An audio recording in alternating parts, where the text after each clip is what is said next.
नेहमीप्रमाणे चिंटू सकाळी वेळेवर उठला, पण आई त्याला परत झोप म्हणाली. का माहित आहे का? कारण पावसामुळे चिंटूला सुट्टी मिळाली. चिंटू मस्त उड्या मारू लागला. चिंटू आईला म्हणाला, आई, आता मी मस्त लोळणार आणि टीव्ही पाहणार. आज अभ्यासाला सुट्टी. आई म्हणाली, बरं. पण तेवढ्यात जोरात वीज चमकली आणि लाईट गेले. चिंटू म्हणाला, आई, लाईट गेले ग, आता मी काय करू? घरात अंधार झाला आणि चिंटूचा सगळा मूडच गेला. चिंटू म्हणाला, आई, मला बोर होतंय ग. आई म्हणाली, अरे मी लहान असताना कुठे रे होता टीव्ही? तरी आम्ही सगळे मित्रमैत्रिणी छान मजा करायचो. चिंटू म्हणाला, आई, मला सांग ना ग, तुम्ही काय मजा करायचात?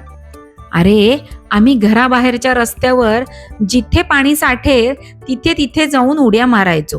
पाण्यात कागदाच्या होड्या सोडायचो आणि बरं का, आम्ही छत्री उलटी पकडायचो आणि त्यात साठलेले पाणी दुसऱ्याच्या अंगावर ओतायचो.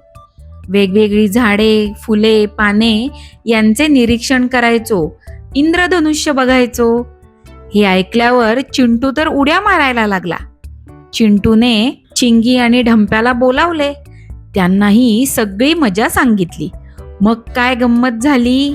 ढंप्याने कागदाची होडी केली आणि पाण्यात सोडली. चिंटू आणि चिंगीने तर आपल्या छत्र्या आणल्या आणि त्या उलट्या पकडल्या. ढंपू तर नाचता नाचता धुपकन पडला.